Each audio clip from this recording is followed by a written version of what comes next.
Вось толькі літаральна скончыўся запіс нашага падкасту і гэтае слово я записываю ўжо напрыканцы, але толькі з адной мэтай, каб заахвоціць вас даглядзець і даслухаць да канца. Таму што сённяшні госць у нашай студыі у першым выпуску трэцяга сезона падкасту гэта Мікола Ваўранюк, журналіст.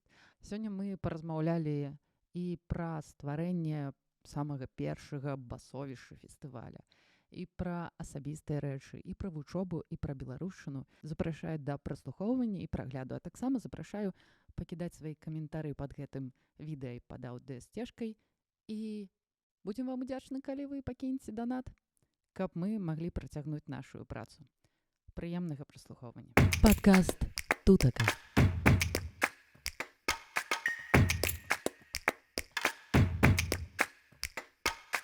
Прывітанне. Гэта падкаст «Тутака», першы выпуск трэцяга сезона. Калі вы уключылі нас упершыню, то шчыра вітаем.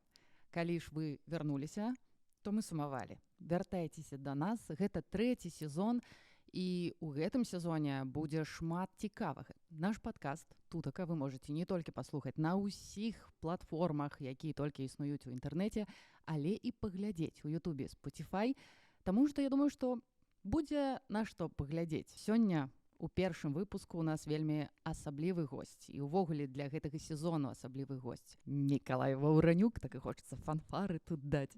Прывітанне, Мікалай. Прывітанне. Я так зразумеў, што вы ўжо ўсё абмеркавалі пра беларусаў Падляшша, а цяпер вырашылі іх паказаць. Твой голас, Мікалай, ведаюць шмат людзей. І ведаюць, як ты выглядаеш. Ведаюць у 3 гмінах Падляшша. Ну, гэта немало. Шырока вядомы ў вузкіх колах. Слухайце, я думаю, што для тых, хто, напрыклад, не ведае, можа, для беларусаў з Беларусі трэба ўсё ж такі сказаць, што Мікалай, ты журналіст радыёрацыі, верна? Так. Ты рэдактар і вядучы праграмы тыдзень беларускі. Беларускі тыдзень, так будзе правільна. Беларускі тыдзень на польскім тэлебачанні Беласток. Так, яшчэ нейкім чынам ты ў сваім жыцці спрычыніўся да басоў. Ну так, чаго ў маладосці чалавек з дуру не рабіў. О, пра гэта мы пагаворым трошкі пазней, мне вельмі цікава, а яшчэ нейкім чынам ты спрычыніўся да аб'яднання АББА. Ну так, спрычыніўся такім чынам, што ў мяне 2 дзетак было якраз у такім узросце і вучыліся беларускай мове ў Беластоку. Ну і я быў у гушчы падзей. Проста навука ў гэтай школе, ці навучанне ў гэтай школе проста не было такім, як такой завядзёнкай, што значыць настаўнік нешта там выкладае, вучні засвойваюць, а гэта была, можна так сказаць, інтэрдысцыплінарная нейкая такая праца з удзелам бацькоў, якія моцна ангажаваліся, але гэта ўжо асобная тэма, там сапраўды можна пра гэта ўсё гаварыць. Но мы абавязкова вернемся да гэтага пытання, таму што мне, безумоўна, вельмі цікава, ведаючы, што цяпер ёсць невялікія, але аднак праблемы з вывучаннем беларускай мовы, але да ўсяго... А калі іх не было? О, дарэчы, гэта вельмі слушная такая заўвага. Калі вось я рыхтавалася да сустрэчы з табой, аказалася, Мікалай, што ты даволі закрыты чалавек.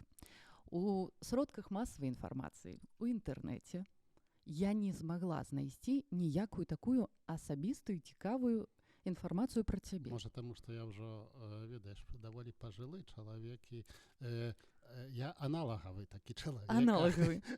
Нема мяне, ці мала мяне ў лічбавым свеце. Усім нашым слухачам і гледачам будзе цікава хаця б нейкім чынам спрычыніцца да тваёй гісторыі, таму што я калі капнула, мне падалося, што ёсць над чым паразважаць, таму што твая гісторыя твайго жыцця, яна мае такіх супер прыкладаў. Ты паехала на Вібендам, так? О, можна заставку сюды даставіць. Прывітанне, Артём і Ксюш. Хацелася б адразу, давай так, дзе ты нарадзіўся? Я нарадзіўся тут, на Падляшшы. Нарадзіўся ў вёсцы недалёка Гайнаўкі. На Гайнаўшчыне, можна сказаць. А вось цяпер у цябе вельмі прыгожая беларуская мова. Можна нават сказаць, што няма акцэнту, хоць ты мясцовы беларус. Раскажы, як ты вывучыў ты беларускую мову? Ці яна была ў цябе з дзяцінства? Яна была ў мяне з дзяцінства. Ясна, што гэта была першая мая мова.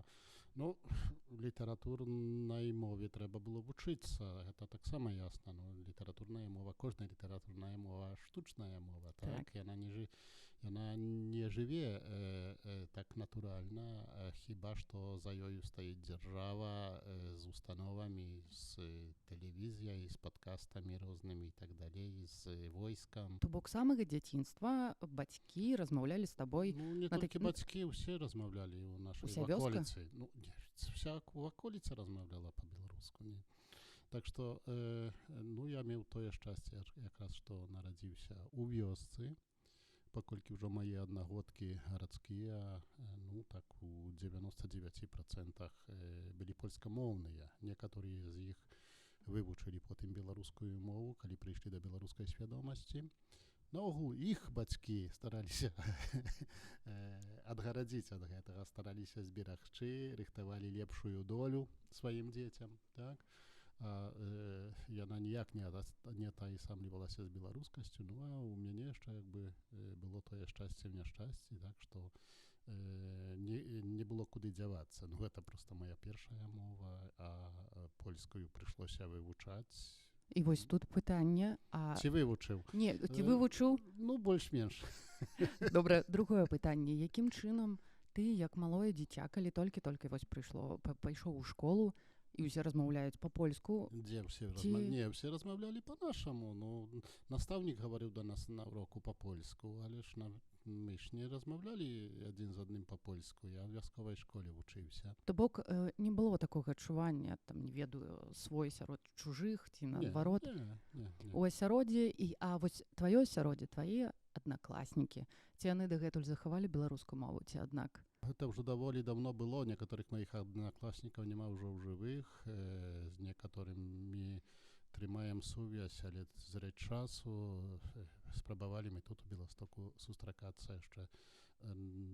Ну, у такой кампаніі нас, якія вучыліся ў пачатковай школе ў Клініках, нікому з нас не прыйшло б у галаву, каб звяртацца адзін да аднаго па-польску. Калісьці мой сябра яшчэ ў пачатку 90-х гадоў прыехаў да мяне ў вёску і пад крамай пабачыў там, ну, маладых людзей, яны былі маладзейшы за мяне, і спыталі, дзе я жыву, ці дзе бацькі жывуць, бо мы так дамаўляліся, тады яшчэ не было сотавых тэлефонаў, ці яны былі, але, можа, такія, ну, яшчэ ці дарагія, ці што, трэба было у людзей пытацца. Это таксама было цікава. І ён так страшэнна здзівіўся, прыязджае, кажа, слухай, кажа, у вас усе па-беларуску гаворыцца. Я думаў, што на Беласточчыне толькі Міра Лукша і ты гаворыш па-беларуску. Як пісала Ларыса Геніюш, для мяне гэта не модна, а родна. Мы наш беларускі патрыятызм узгадоўвалі на польскім нацыяналізме. І мы тут вучыліся гісторыі нацыянальнай, глядзелі на нацыі, якія не заўсёды жылі у адной нацыянальнай дзяржаве.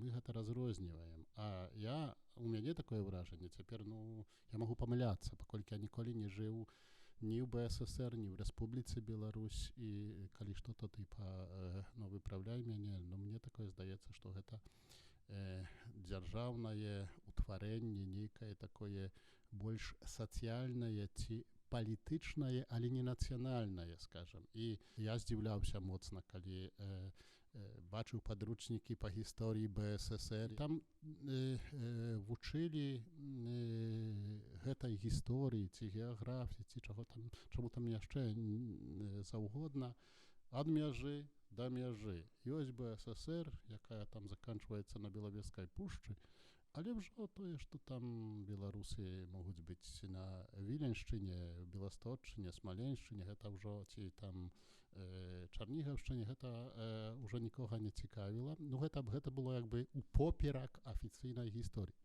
Я, барані Божа, не за тое, каб гэтыя межы куды-небудзь перасоўваць, бо таксама былі ў нас такія спрэчкі ці дыскусіі не раз яшчэ ў маладыя гады, ў 90-е гады мінулага стагоддзя ў Менску, калі там, так сказаць, свежа усвядомленыя беларусы раптам казалі, што Вільня наша, Беласток наш, Смаленск наш. А тое, выбачайце, што ў самым Менску было, то як бы як бы іх не хвалявала. Ну і я не раз про тое гаварыў, што пачаць, можа, трэба з Менску рабіць парадак. Пажывем, пабачым, як яно далей будзе. Дарэчы, далей. Школа скончана. Ідзем у ліцэй? Ідзем. А як было ў ліцэі? Ты вывучаў класічную, ўжо такую традыцыйную беларускую мову, не гаворку. Гаворка засталася ў хаце, я так разумею. Ну так, але я вывучаў толькі 7 гадоў у пачатковай школе, потым я пайшоў у ліцэй не так званы беларускі, а ў польскі, таму што ў нас і ў Гайнаўцы, і ў Бельску былі 2 ліцэі. Агульнаадукацыйныя. І дагэтуль ёсць. І дагэтуль ёсць яшчэ. Але тады яны былі такія, што адзін называлі беларускім, а другі называлі польскім. Розніца ў іх была такая, што ў беларускім яшчэ там дадаткова былі 3 гадзіны ці колькі уже за маіх у мой час. А беларускі гэта які? Гэта ў Бельску? Не, ну, у Бельску і Гайнаўцы. Беларускі гэта традыцыйна беларускі, яны там, ну, поўнасцю усе прадметы выкладаюцца па-польску. Ёсць навучанне беларускай мовы, там можа яшчэ як нейкіх элементаў гісторыі, мясцовай гісторыі, гэта ўжо як бы все на дабравольнай аснове. Але, ну, прынамсі, ў той час усе, якія ішлі туды, свядома выбіралі, што будуць яшчэ вывучаць беларускую мову. Я не пайшоў у той ліцэй, я пайшоў у так званы польскі ліцэй у Гайнаўку. Нават уже не ведаю чаму. Таму што ішоў мой сябар туды, можа. Таму што гэты ліцэй тады лічыўся больш прэстыжным. Туды ішлі дзеці там мясцовай партыйнай нейкай номенклатуры, лекараў, інжынераў з вялікіх фабрык Гайнаўкі. Ну, можа, мне хацелася паспрабаваць сваіх сілаў, з другого боку, я, ну, як бы таксама не было нейкіх комплексаў ці пачуцця горшасці. Распавядзі, калі ласка, Мікола, пра гэту класную гісторыю пра матуру. Таму што я ведаю яе і ад цябе, і з іншых крыніц. І нават ты са мной падзяліўся вельмі цудоўнай такой выразкай з газеты. Так? Гэта такі артыкул. Я нават... Слухай, давай пачнем з таго, што я зачытаю вельмі маленечкі кавалачак адсюль, а ты пазней распавядзеш, як жа ж гэта было ўсё насамрэч. Аб дзяржаўнасці і нацыянальнасці. Некалькі тыдняў таму даведаўся я аб адным несумненна радасным факце, які сведчыць аб тым, што працэс асіміляцыі беларусаў, на шчасце, не з'яўляецца непазбежным і не закранае ўсіх беларусаў. А факт гэты мае вось такую гісторыю. Адзін вучань польскага ліцэя ў Гайнаўцы, дзе беларуская мова ўвогуле не выкладаецца, звярнуўся ў дырэкцыю школы з просьбай здаваць беларускую матуру. І аўтар у захапленні ад гэтага маладога чалавека, пра якога ён тут распавядае ў сваім артыкуле. Распавядзі, як гэта? Пачну, можа, з таго, кім з'яўляецца гэты аўтар, ці кім быў. Гэта прафесар Александр Баршчэўскі. Ён жа ў літаратурным беларускім свеце вядомы як Алесь Барскі. Тады быў ён кіраўніком кафедры беларускай філалогіі Варшаўскага універсітэта і, ну, такім прамінентным дзеячам беларускага грамадска-культурнага таварыства. Боже, гэта ж можна ганарыцца, калі пра цябе такога маладога пішуць такія захапляльныя рэчы. Тады бурліла, дарэчы, і тут літаратурнае жыццё у нас на Беластотчыне. Я захапляўся вершамі Яна Чыквіна.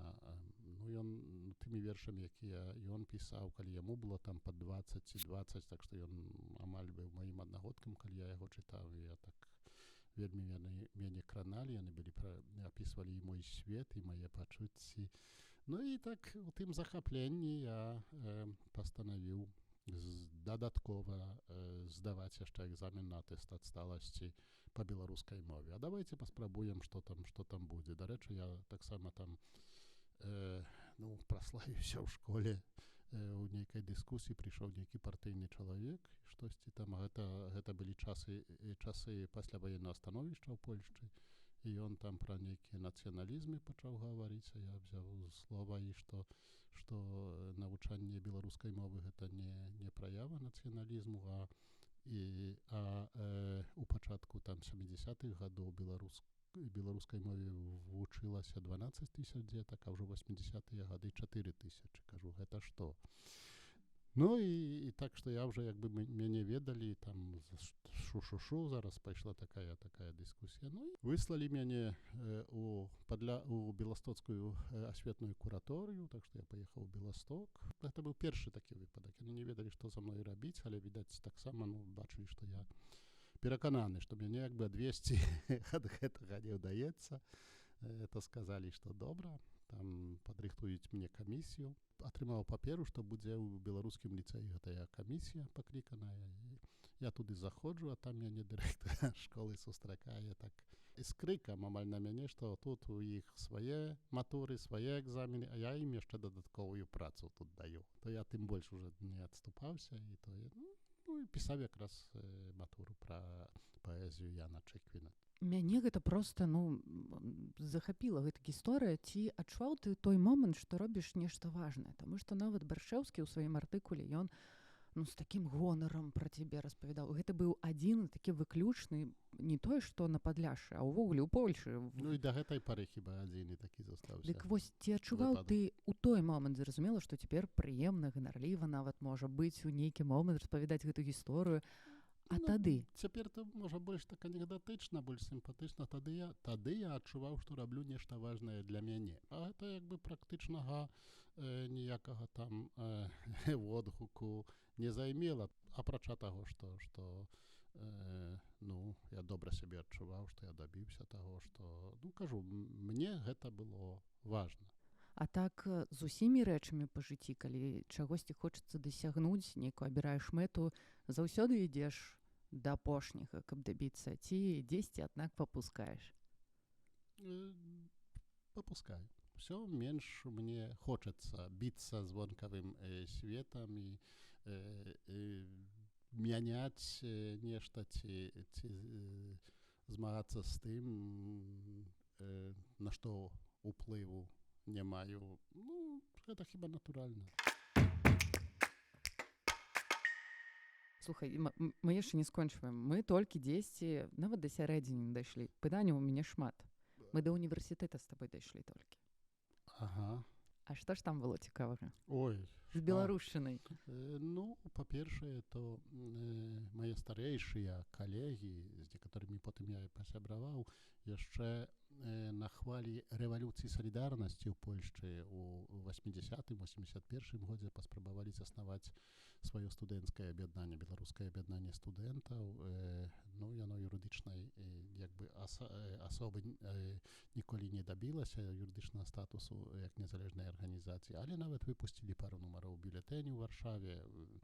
Рэктар Варшаўскага універсітэта прызнаў гэтую арганізацыю. Чаму гэта было важна? Бо тут на Беласточчыне фармальна беларусаў прадстаўляла беларускае грамадска-культурнае таварыства, арганізацыя, якая ўзнікла там у 56-м годзе. Таварыства гэтае павінна было абымаць усе сферы дзейнасці там культурнай і грамадскай беларусаў. А тут на хвалі тае рэвалюцыі салідарнасці нам, маладым, хацелася дэмакраты, свабоды, хацелася, каб беларусы сталі суб'ектамі гісторыі палітыкі, а не толькі спявалі і танцавалі ў нейкіх фальклорных гуртах. Бо на гэта ясна, што дазвол заўсёды быў, але ж вучыцца гісторыі, ці там заснаваць сваю палітычную партію, ці дабівацца, скажам, права на тое, каб назвы мясцовасцяў пісаць па-беларуску. Гэта ўжо не, гэта ўжо была палітыка, гэта ўжо была крамола. Нам хацелася, каб мы жылі, мы жылі ў сучасным свеце. Бурліла і студэнцкае жыццё, і палітычнае, але таксама і нашае беларускае студэнцкае жыццё.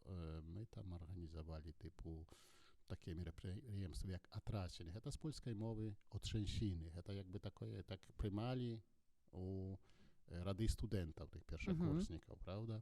Ці вандроўкі па Беласточчыне. Межы ж былі зачыненыя, так што не было куды ехаць.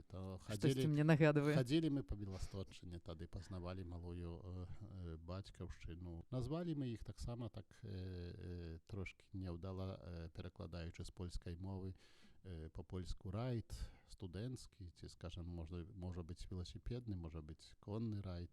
То гэта такое даволі мірнае слова мы пераклалі на рэйд, што адразу нейкай вайной папахвае і захопніцтвам.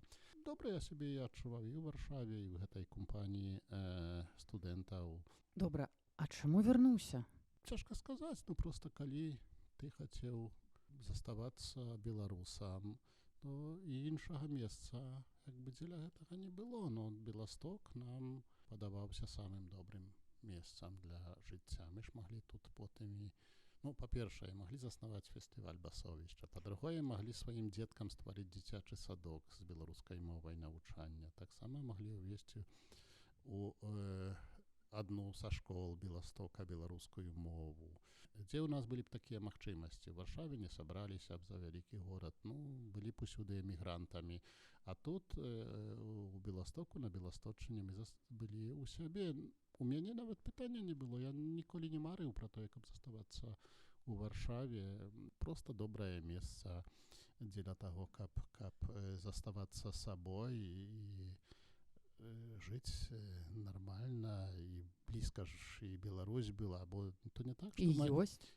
Так, толькі тады. То не было так, што мы толькі займаліся нашымі тут справамі падляшскімі. У мяне з'явіліся вельмі хутка сябры і ў Менску, і ў Гародні. Я часта ездзіў туды і па працы, і проста прыватна. Мне сябры паказалі Менск, які, ну, першы раз мяне напалохаў ужо. Такі вялікі пустыя вуліцы, ну, асабліва зранку, вялікія плошчы, будынкі нейкія такія непрытульныя. Потым аказалася, што ты ідзеш ад фронту, гімнастычная заля, а ззаду бачыш, што гэта касцёл быў. Ці калі мяне Міхал Анемпадыстаў вёў ноччу каля першага хлебнага завода, каля якога ён выхаваўся, і мы нюхалі гэты пах хлеба, які не змяніўся з часоў яго дзяцінства, калі я пазнаваў такія месцы. Так што, ну, мне з Беластока было рукой падаць. Так, Беларусі засталася ў тым самым месцы, толькі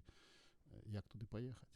Паглядзім, пабачым. Нам засталося толькі спадзявацца. І крок за крокам, маленечкімі крокамі у светлую будучыню. Мікола, скажы, калі ласка, чаму журналістыка? Чаму менавіта гэты напрамак? Ты мог, мне падаецца, са сваімі ведамі, што заўзгодна, любы накірунак абраць. Чаму журналістыка? Па-першае, я хутка у час вучобы ва ўніверсітэце зразумеў, што архівы гэта не маё. Мне там сядзець было нудна, мне там спаць хацелася, па-першае. Па-другое, школа таксама не маё, там нейкая дысцыпліна патрабавалася ад сябе перш-наперш. Гэта, ведаеш, як у такой прафесіі, ну, кінааператар умее абслугоўваць камеру, гукааператар з гукам разбіраецца, монтажёр у монтажы. А калі ты нічога не ўмееш, ты становішся рэжысёрам. Ну, у нас кажуць трошкі інакш, што ты ідзеш у акторы. Таму я цалкам цябе разумею. І што, журналістыка? І ты дагэтуль у гэтай сферы, у гэтай прафесіі столькі год. Дагэтуль цікава. Не хацелася ніколі кінуць? Не хацелася ніколі кінуць. Калі ты штосьці маеш цікавае сказаць, або лепш пераказаць, перадаць ад іншых людзей. Сродкі можаш ты выкарыстоўваць розныя, скажам. Я быў і журналістам у газеце, і на радыё, і з мікрафонам бегаў, і ў студыі працаваў і працую да сёння, і з камерай.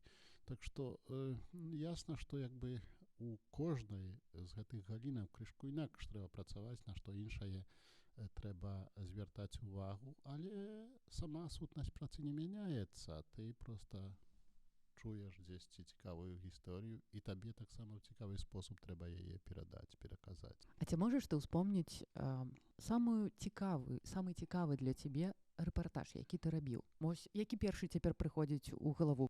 Гэта інтэрв'ю, якое я браў у польскага палітыка Яцка Кураня. Гэта такі чалавек, які там з левых кругоў выйшаў потым у апазіцыі. Ён ствараў КОР, па-польску Комітэт обороны работнікаў. Адседзеў у камуністычнай Польшчы 9 гадоў. Яго кідалі ўжо ў 90-е гады, калі апазіцыя прыйшла да ўлады, колішняя апазіцыя, так, калі антыкамуністы прыйшлі да ўлады, калі рух салідарнасці прыйшоў да ўлады, то яго кідалі на такія цяжкія адрэзкі фронту, тыпу, давалі яму міністэрства працы, напрыклад, а тады, калі ліквідавалі вялікія заводы, калі прыватызавалі, калі было беспрацоўе вялікае ці нешта такое. Ну, і ён са сваёй харызмай, са сваім такім падыходам, ён любіў гаварыць з людзьмі, дыскутаваць.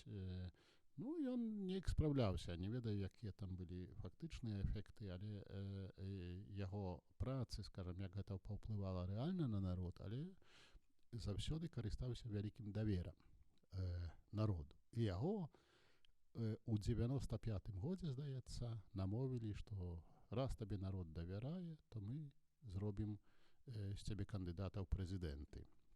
І тут з аднаго боку ідзе Валенса, які тады моцна радыкалізуецца, і ўжо ён на такіх папулісцкіх нотах іграе, з другого боку посткамуніст Александр Квашневскі, а з трэцяга там дэмакратычная такая плынь, трошкі левая, можа, ліберальная, выстаўляе Яцка Кураня.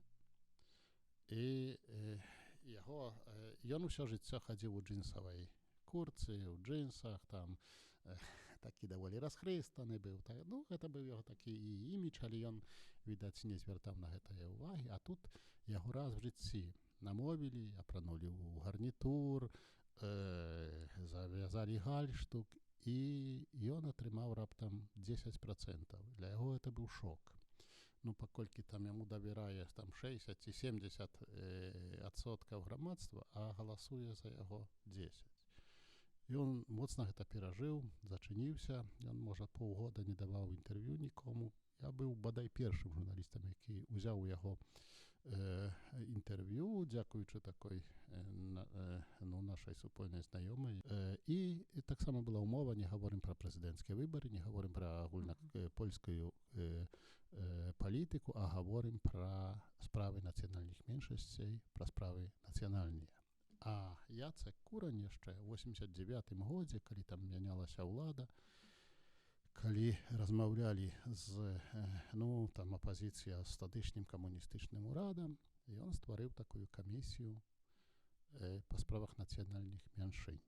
Гэта у Польшчы зусім як бы маргінальная справа. Гэта там 1%, 2% грамадства краіны. Гэта як бы ў палітычным сэнсе нічога не важыць. Гэтая тэма, гэтая праблема, гэтыя меншасці. Ну, я яго пытаю, кажу, а навошта вам гэта было, калі ж гэта, так малаістотна, як кажа, малаістотна. Нема малаістотных спраў. І кажа, што ён мне тлумачыў так, што калі часта так спатыкаемся з нечым такім, што а ў гародні б'юць палякаў, то трэба тут біць беларусаў, так, у Беластоку. А ён, як бы, наадварот, была такая філазофія, кажа, што калі хтосьці кажа, што Беласток і Беласточчына толькі польская, а не польская і беларуская, то не мае права сказаць, што Гарадзеншчына таксама і польская. Калі Польшча хоча нечага дабіцца, як бы, то пазітыўным прыкладам. І ў Польшчы так у 90-е гады, у пачатку 21-го стагоддзя такая палітыка вялася, што мы тут адчыняем, скажам, школы, мы тут дазваляем беларусам вывучаць беларускую мову, але таксама як бы патрабуем, ці даем прыклад, што у Беларусі таксама павінны з мясцовымі палякамі паступаць, дазваляць там адчыняць школы, тым больш, што як бы ў Беларусі гэта ўсё было прасцей, бо яшчэ і грошы ішлі з Польшчы. Гэта правда. Ну і вяртаючыся да гэтага Кураня, гэтая размова дзесьці там сядзіць да мяне. Я ведаю, што яна мяне ў пэўным сэнсе так сфармавала. І натхніла. Раз дагэтуль яна вось трымае, і менавіта, я ж задала пытанне, ты мог выбраць абсалютна любую гісторыю, но вярнуўся менавіта да гэтай. Добра, журналістыку мы, мне падаецца, проста трэба... Яшчэ не ўсё? Трэба асобны нейкі выпуск зрабіць, каб паразмаўляць з табой на тэму журналістыкі, тому што гэта такая неад'емная частка твайго жыцця. Мне падаецца, нельга падзяліць. Я таксама да канца не разумею такого падыходу. з якім я спаткаўся ўжо ў Беларусі. Калі я пра сябе гаварыў журналіст, то гэта было мала гэтага. Трэба было ці хоць рэдактар, або што гэта нешта такое, як доўгі час у літаратуры, нон-фікшн літаратура не ўспрымалася як мастацкую літаратуру. Да, ну я не ведаю, таму вялікае здзіўленне было, калі Святлана Алексіевіч атрымала Нобелевскую прэмію, правда, бо якая ж гэта літаратура? Ну, яна там паслухала, спісала, што там гавораць, і все, гэта не літаратура. І таксама, ну, цэняцца ў Беларусі, не ведаю, ну, навукоўцаў, настаўнікаў, прафесараў, так, а так кажа журналіст, і так, а чаму ты выбраў прафесію журналіста, як у цябе былі, не ведаю, веды, каб стаць настаўнікам, напрыклад, ну, а чым горшы журналіст? Ты мог стаць і пісьменнікам, ну, аўтарам. Я ведаю, што ты пісаў вершы. Сакрат Яновіч казаў, калі не мусіш пісаць, то не пішы, калі не адчуваеш унутранага такого прымусу нейкага. Пішы толькі тады, калі вже ты без гэтага не можаш жыць. А я, відаць, магу. Мне сёння сорамна за тыя вершы, якія ў маладосці. Але я ведаю, што ты працягваеш пісаць. Ну, не вершы.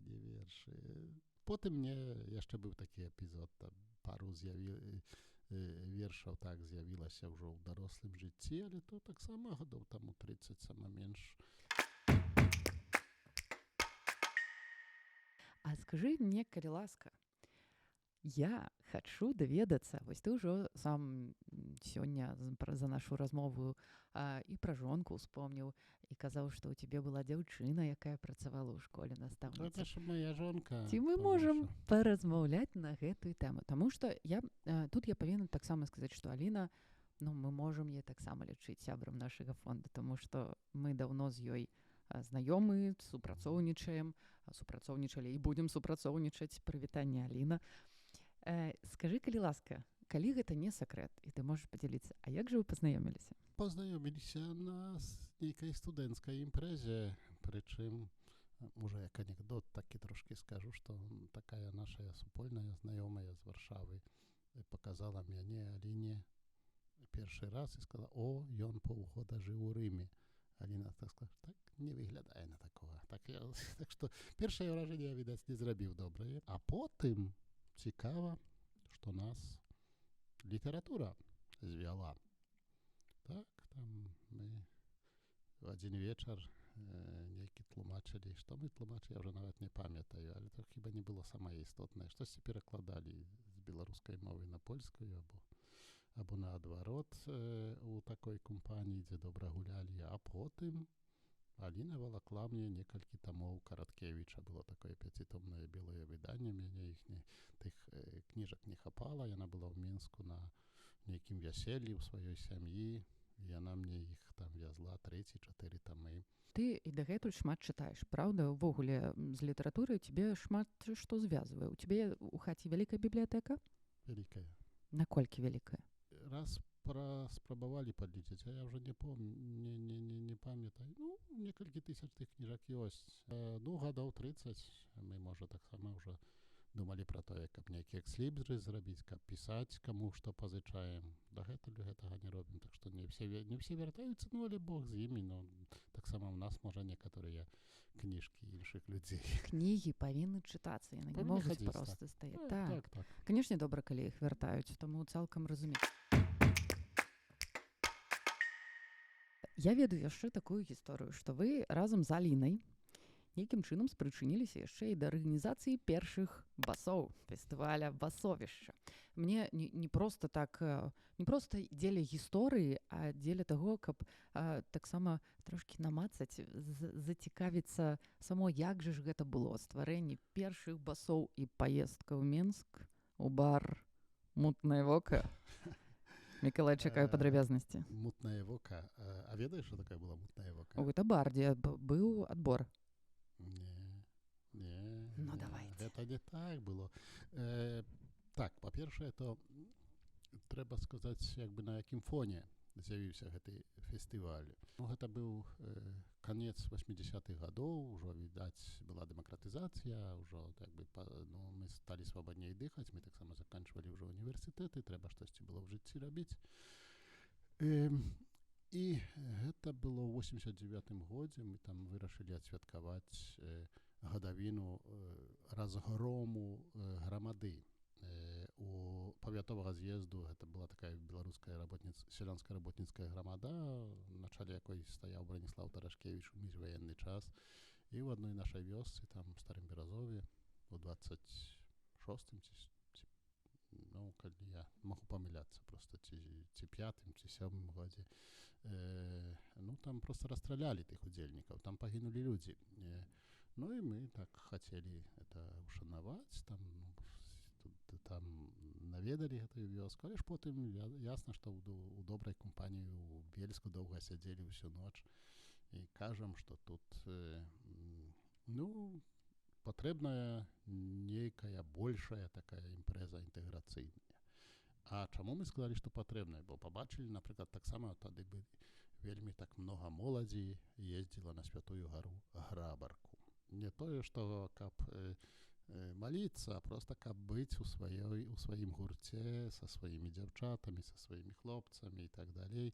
Ну, там, ну, бывала рознае. Не толькі маліліся, ну, і мы так падумалі, ну, а па-першае, чаму нам не зрабіць імпрэзу, дзе можна будзе легальна піць піва і іншыя прыемныя рэчы рабіць?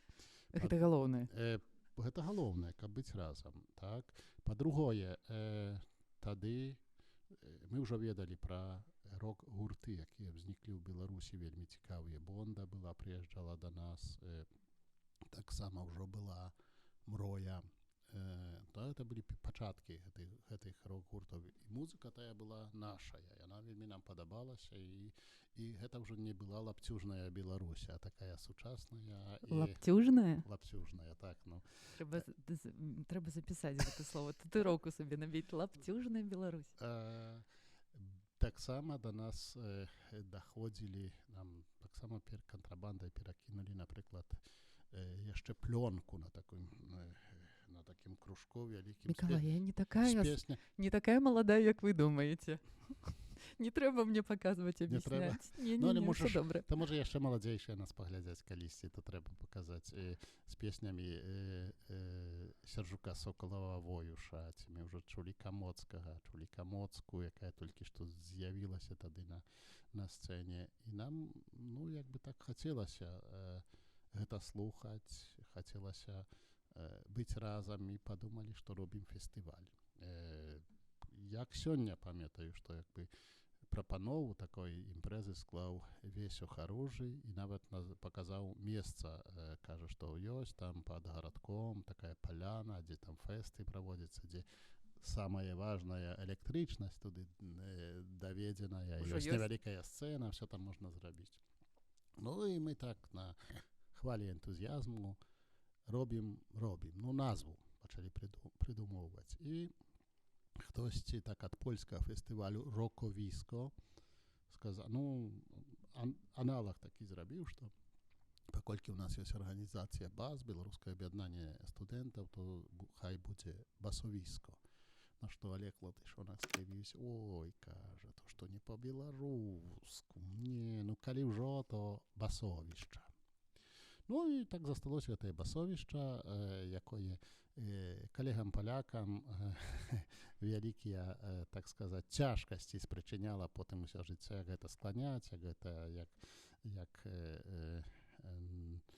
пісаць і гаварыць у СМІ пра гэты фестываль. Дагэтуль кажуць басовішча. Басовішча, ну але басовішча, то яшчэ кажуць, як бы гэта было ў множным ліку, так як бы гэта характэрнай польскай мове. Так што былі на басовішчах, не на басовішчы. Так што, ну так. І як бы роля маёй жонкі, і мая, і наша яшчэ сяброўкі была такая, што мы паехалі у Менск запрашаць гэтыя гурты.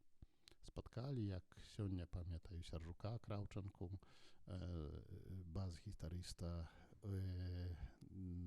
Бонды, потым Уліса, ну, дзесьці на плошчы Леніна, тады, мусіць, мы так у горадзе пра гэта пагаварылі. Спаткалі Сяржука Сокалава Воюша у бары Дома літаратара. тады быў, я, здаецца, сведкам хіба тады такога дыялогу, што ішоў Адам Глёбус, а сядзеў Анатоль Сыс, і Сыс крычыць: «О, ідзе былы мастак, а цяпер паэт». На што Глёбус хутка: «О, сядзіць былы паэт, а цяпер алкаголік». Ну, так, што мы адразу ў гушчу такіх папалі у нашых сябровак з беларускай філалогіі, якія жылі тады у Лені, здаецца, кватэра была на вуліцы Ангарскай, гэта сам канец Менску. Дзяўчаты ведалі Алеся Камоцкая, запрасілі туды і яго. Ён яшчэ з гітарыстам прыехаў, ён усю ноч там нам іграў. Ну і мы у такі спосаб запрашалі на першае басовішча людзей. А мутнае вока — гэта зусім што іншае было. Гэта быў бар, але не ў доме літаратара, бо тады мы ў бары ў доме літаратара якраз праводзілі многа часу, а бар у Саюзе архітэктараў, здаецца. Это сюды цяпер зусім побач прэзідэнцкай сядзібы Лукашэнкі, а тады там быў цэнтральны камітэт партыі. Ну і там дом афіцэраў быў такі.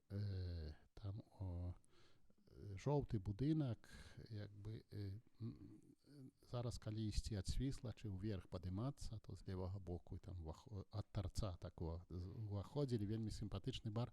Туды якраз пісьменнікі перабраліся, бо там дом літаратара быў у рамонце некалькі гадоў, і яны туды перабраліся. Там, напрыклад, ужо ў 10 вечара, то хтосьці сядаў да піяніна, там не было ніякіх абрусаў на стале, там быў такі марынаваны часнычок, сала было, ну, каты хадзілі па сталах, так што вельмі сімпатычнае месца, але гэта як бы да басовішча ну, гэта не мае дачынення. Чаму гэты фестываль, на твою думку, быў такі важны? Таму што ён стаў міфам, які большы за рэальнасць. Пра яго чулі нават тыя, якія не былі на ім. Ён таксама важны для музыкаў таксама, бо, як казаў Лявон Вольскі, усе там наракалі на арганізацыю, што непрафесійная, што нейкія студэнты робяць, што абы якіх умовах спаць кладуць тых музыкаў, ці ганарары не плацяць, а ўсё роўна ехалі на наступны год і на наступны. Але ён быў важны для арганізатараў. Таму якраз, што ён не быў прафесійны, што рабілі гэта маладыя людзі, і для кожнага гэта засталося, па-мойму, вельмі важным такім жыццёвым досведам. І сяброўствы, і каханні, якія, пэўна ж, радзіліся на гэтым фестывалі. Важны для беларусаў адсюль з Падляшша, з Беласточчыны, для беларусаў з таго боку мяжы, з Менску, з Гародні, з Берасця.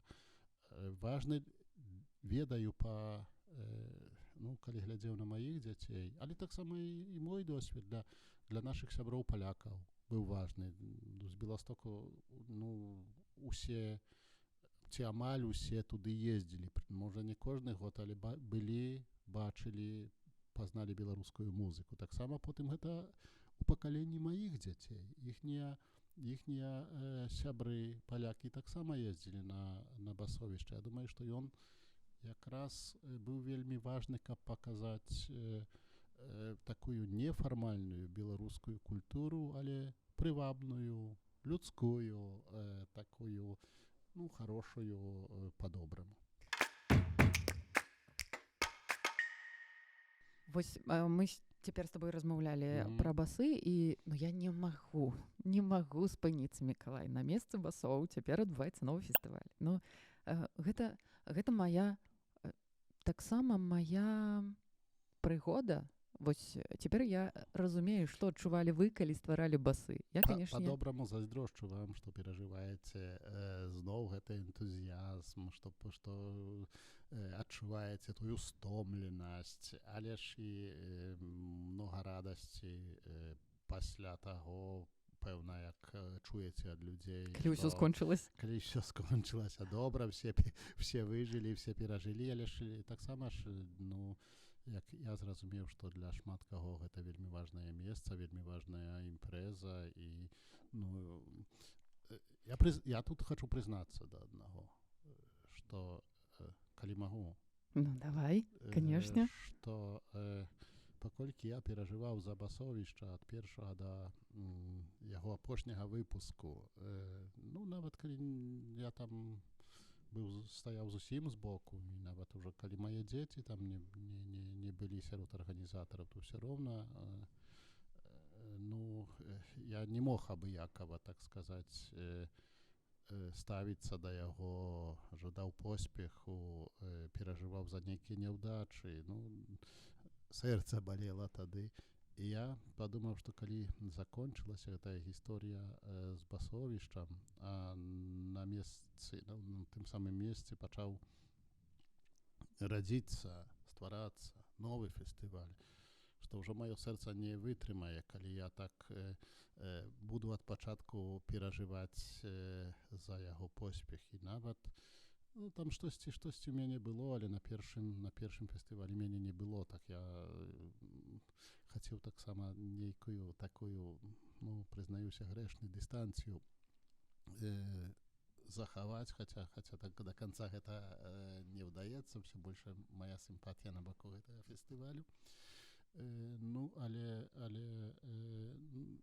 так сказаць, я ўжо вырашыў, што я за стары, каб зноў тое самае перажываць, гэта магло б інфарктам скончыцца. Ну, гэта не можа быць тое самае. Мы з табой размаўляем, ведаем пра што, а можа нашы слухачы і гледачы, мы ж нават з табой не назвалі. Як так? Мы цяпер размаўляем пра фестываль абуджаных тутак, які вырас, набудаваўся на тым самым месцы, дзе і быў 30 год фестываль маладой Беларусі Басовішча. Вось што я хацела, дарэчы, трошачкі перавесці тэму, што Басовішча гэта ўсё ж такі музычны фестываль, правда? Ну, гэта асноўная тэма. А фестываль тутака, які цяпер адбываецца на паляне Барык, гэта ж не толькі пра музыку. Гэта пра адукацыю, мастацтва, дыскусіі, палітыка, ўсё разам. І іншае пакаленне, і іншае дасведчанне, і таксама, ну, як я разумею, важнай прычынай быў 20-й год і тое, што адбылося ў Беларусі, і той ну, і тая вялікая эміграцыя беларусаў таксама. Все гэта ну, спрычынілася да таго, што з'явілася такое месца інтэграцыі. А на твою думку, які стан-то беларускай культуры, увогуле беларушчыны, традыцыі, мовы, які стан цяпер на Падляшшы? Ты бачыш, задаеш гэтае пытанне чалавеку, у якога ўсё больш месца ў жыцці пачынае іграць настальгія. Я пачынаю ўспамінаць, як калісьці было больш сіняе неба, і трава больш зялёная, і вада чысцейшая. Так што мы можам паплыць у гэты небяспечны напрамак, і я магу сказаць, што калісьці было лепш, цяпер горш. Так, гэта было б самае простае.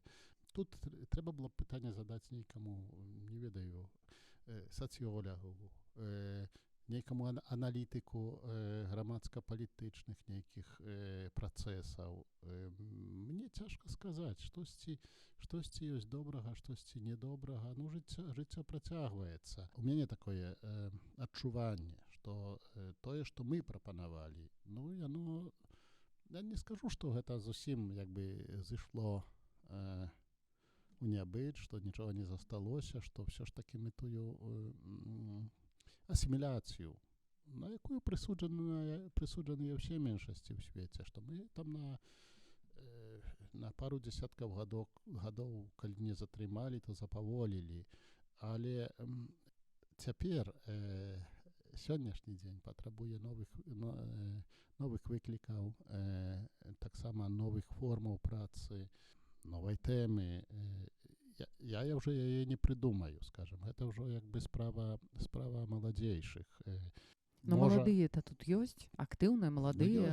Ёсць, але я ж іх не ведаю. Ну як? Ну, там некалькі асоб ведаю, але ж, ну, это Не, ну я тут кажу, што я магу чагосьці не ведаць проста, што тут адбываецца. І потым здзіўляюся, што гоп, тут нехта стварыў такі свой фестывальчык, так?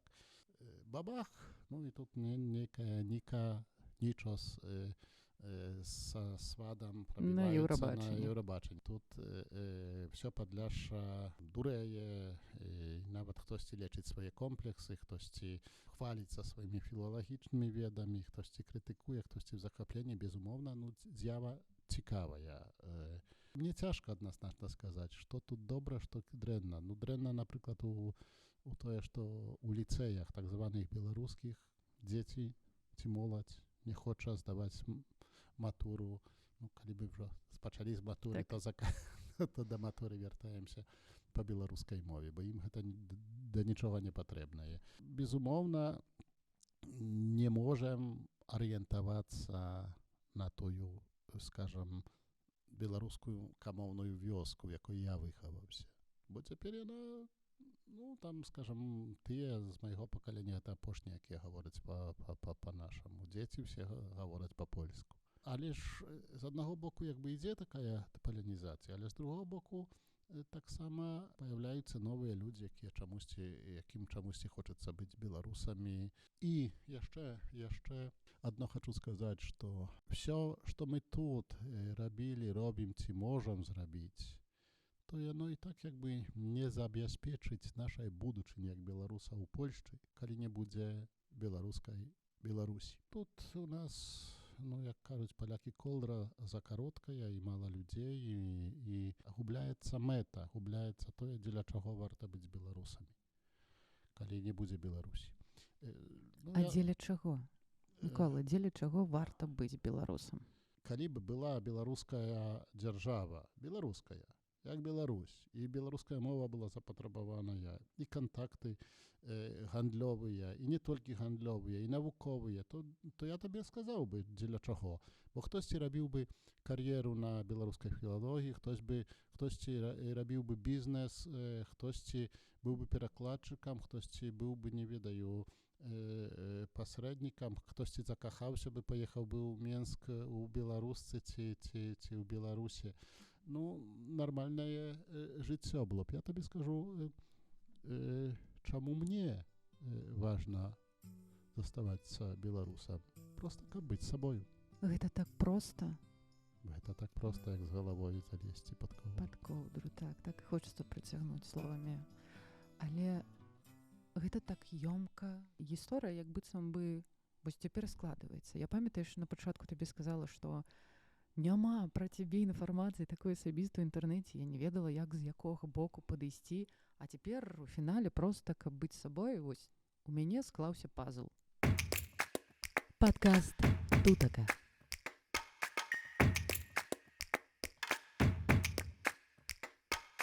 Мы падрыхтавалі камандай невялікі бліц, які будзем задаваць усім, хто будзе прысутнічаць у нашай студыі. І паглядзім, што з гэтага выйдзе. Гэта бліц, дзе табе патрэбна будзе абраць толькі адзін варыянт з двух прапанованых. Можаш раскрыць, чаму ты абрал тое ці іншае, ці проста адказаць пряма. Што ж ты выбераш? Анета Прымака ці Ганна Кондратюк? Якога аўтара выбераш? Я ўпэўнены, што я прачытаў усе дзве кніжкі Анеты Прымакі і амаль упэўнены, што прачытаў усе кніжкі Ганны Кондратюк. Так што мне тут выбіраць няма патрэбы. І адна, і другая. Іло і Фрэнс или Свада і Нічос? Гэта не бяскрыўдныя пытанні, калі задаеш іх беларусу з Падляшша. Можа, все ж таки Іло and Friends, ну, як бы пакаленневая, трошки бліжэйшая. Сваду і Нічос люблю за іх інавацыі, за цікавую музычную прапанову, але гэта як, ну, такі свет не мой. Я яго адкрываю з радасцю, але гэта, ну, яны мяне здзіўляюць пазітыўна ў шмат у чым. Да Ілоны, як бы, у мяне больш доўгія сімпатыі, ведаю яе шмат гадоў, і таксама люблю, як яна спявае, люблю музыку. Басовішча ці бардуская восень? Басовішча. Я ведала. Тут можна было нават, мне падаецца, прапусціць гэта пытанне. А вось тут будзе цікава. БГКТ ці ЦБК? Для тых, хто не ведае, расшыфруем.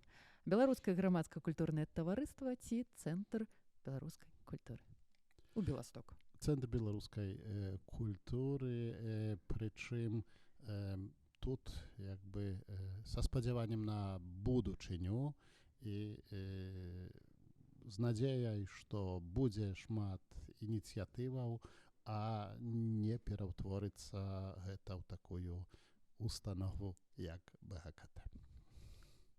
Дранікі ці бульбаная бабка? Дранікі. Сакрат Яновіч ці Віктор Швед? Апрача літаратуры тут уваходзяць іншыя фактары. Ну, аднаго і другога я ведаў добра, вельмі добра. Ну, Віктор Швед быў вельмі кампанейскім чалавекам, таксама, ну, вельмі актыўным у жыцці нашай на пакаленне маладзейшай за яго грамады. Ну, шмат таксама фразаў з Віктора Шведа дзесьці там у галаве. Сакрат Яновіч, безумоўна, на мяне аказаў большы ўплыў, калі я быў маладзейшы.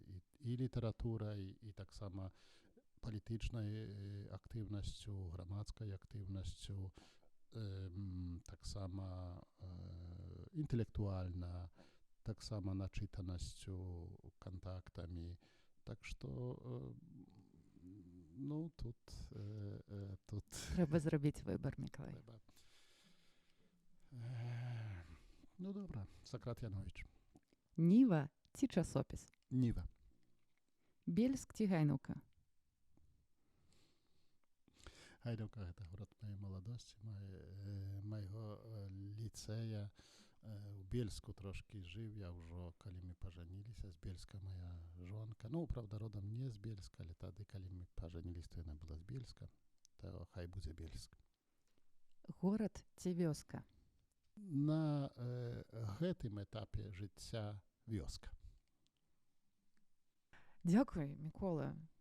Вельмі шчырая размова атрымалася. Мне людзі... Гэта табе толькі так падаецца. Толькі падаецца? Так, вы яшчэ і добры актор, Мікалай, не толькі журналіст. Не, праўда. Шчыра дзякуй за размову. Для мяне шмат чаго адкрылася не толькі ў цябе як чалавека, але і шмат і прозвішчаў я сёння новых пачула. І да свайго сораму шмат прозвішчаў я нават і не ведаю. А гэта азначае, што падкасту і 4-му сезону быць. Мне яшчэ шмат чаго трэба даведацца. Гэта азначае, што адукацыйны праект тут такі працягваецца. Запрашаюць да супрацоўніцтва. З прыемнасцю. Падкаст «Тутака». Партнёр Цэнтр беларускай культуры ў Беластоку. Серыя падкастаў суфінансавана са сродкаў The German Marshall Fund of the United States. Рэалізацыя задачы дафінансавана са сродкаў Міністэрства ўнутраных спраў і адміністрацыі Рэспублікі Польша.